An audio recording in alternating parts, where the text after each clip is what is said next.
Hi everyone, it's Tammy. Yay! Hi. I am doing a Foodie Friday. Oh my goodness, it's been forever. So I have a skillet that is warm and I am going to put a couple of pounds of ground beef on here, and we are making beef enchiladas. Now I have more beef here than I need, but we had this in the freezer and I know that Chris and I both love anything Mexican, so I'm going to go ahead. They are both thawed out already, so I wanted to go ahead and brown up both of them and make them both taco friendly so that we can have tacos another night.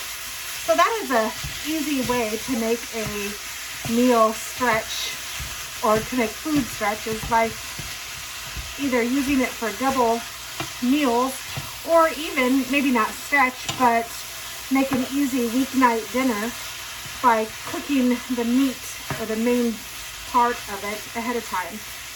So I'm using one of these things that I found on Amazon. I've had different ones before, but these are fabulous. You can see it's like little four-pronged, and it mashes or chops up the meat as you're cooking it, and it can make it like really little pieces. It's really pretty handy. So if you don't have one of these, I would recommend it. I know I've seen them at places like Target. I even saw one at Dollar General when I was there the other day. I even saw one, now that I'm thinking about it, at Menards. So yeah, maybe perhaps you might like one. It's good for chicken, or even if you have something in the crock pot and you want to break it up, it's nice for that. Anything you want to like break up.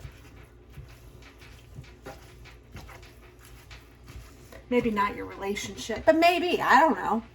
I'm not in it. I'm going to use a spatula and kind of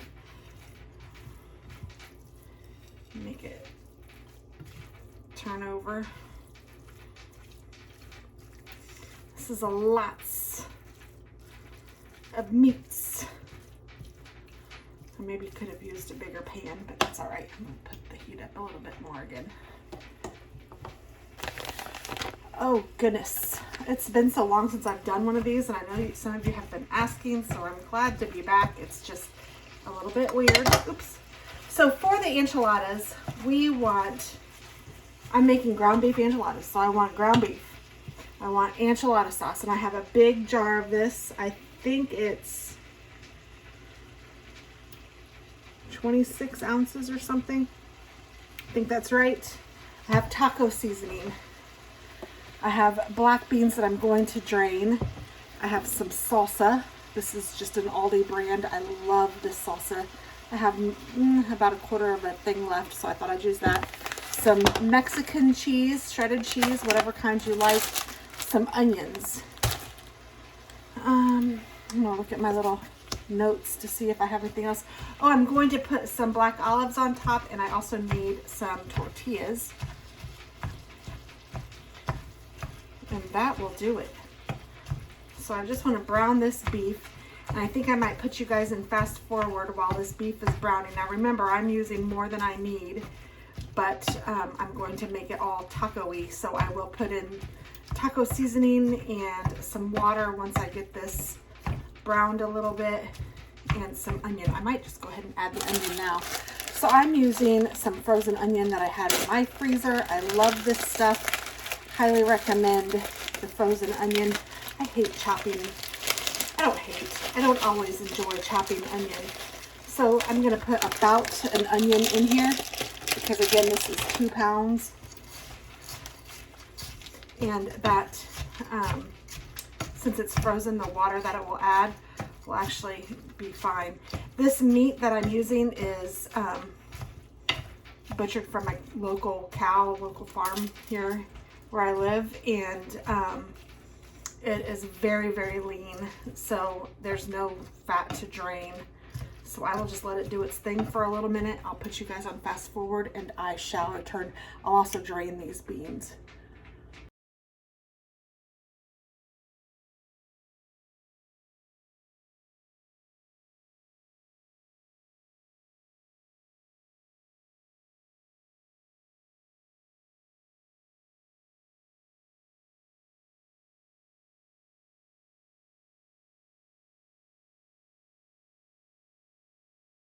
Okay, so I have browned up the meat. I put a bunch of it in another bowl so that I could save that in the fridge for another day, and I could add taco seasoning to it.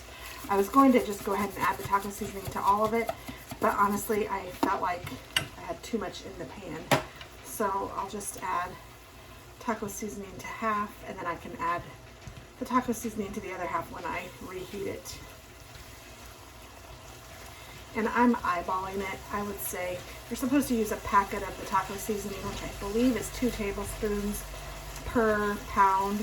I probably have a little over a pound of meat in here.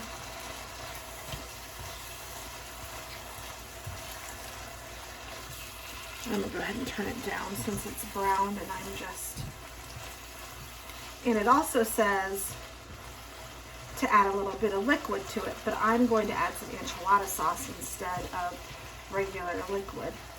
And I believe that it needs to be stirred.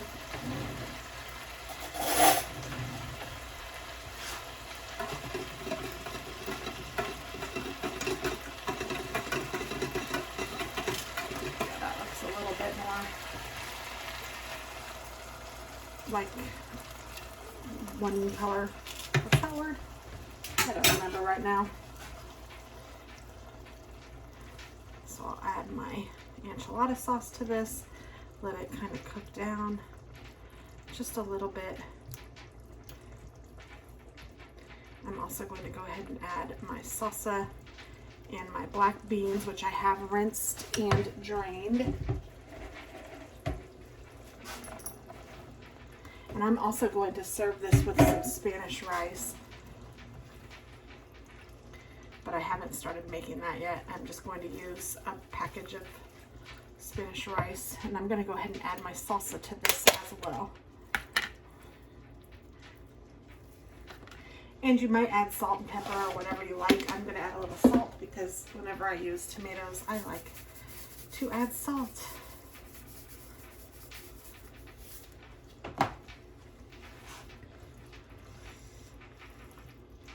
I'm just going to mix all of this together, and this is going to be our yummy filling for the enchiladas.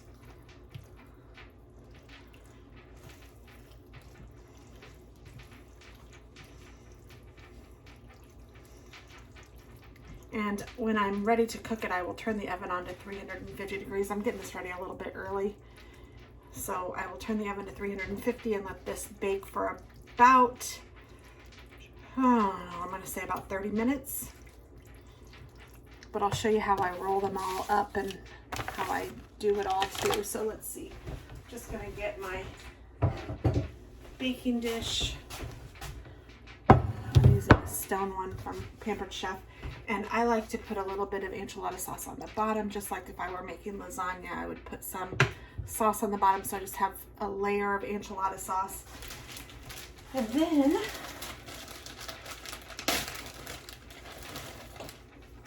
I will take my tortilla and fill this.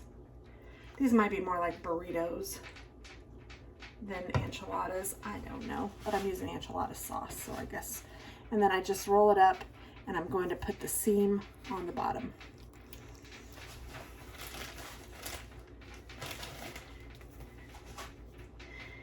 And I want to try to roll it as tightly as I can, just so I can get more in there.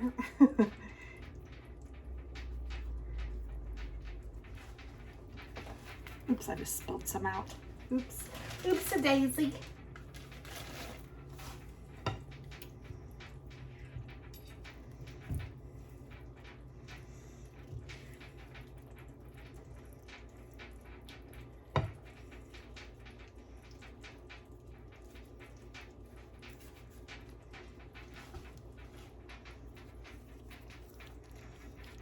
I'll try to squeeze 2 more in there.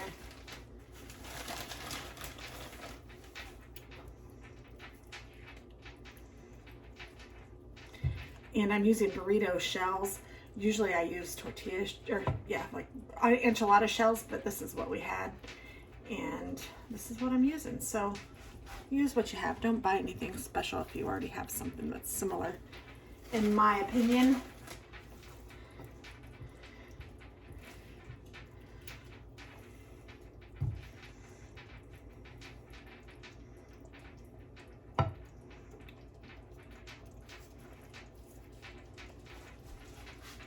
That one had a hole in it. It's burning my hand. Okay, so there's all of those. Now, I have a little bit, I have quite a bit of this left. You know what I'm going to do? I'm going to try to fill it in on the edge here.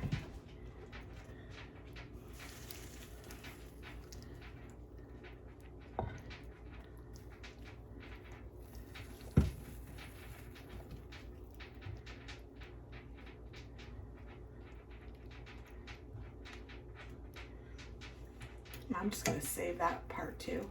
But then I'm just going to pour my enchilada sauce right over these burritos. And I want all of the burrito tortilla to be covered. So there, that is perfect.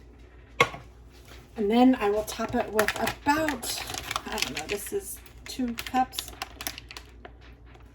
I can't tell how much this is. It says 8 ounces. This seems to be more than a cup, so I'm going to say it's probably 2 cups. I'm going to probably put about a cup on top. About half of this. And I'll spread it around a little bit. Nobody wants a naked taco.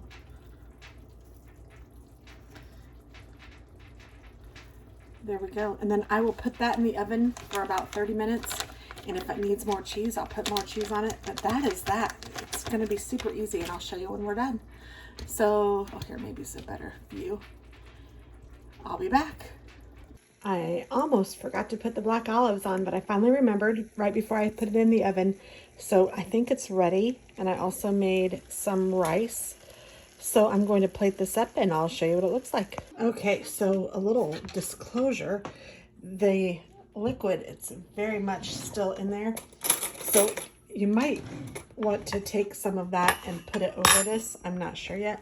Let me go ahead and give this a little bit of a try so that you can see. This is one of the enchiladas, burritos, whatever. And I'll go ahead and put a little bit of rice on my fork too.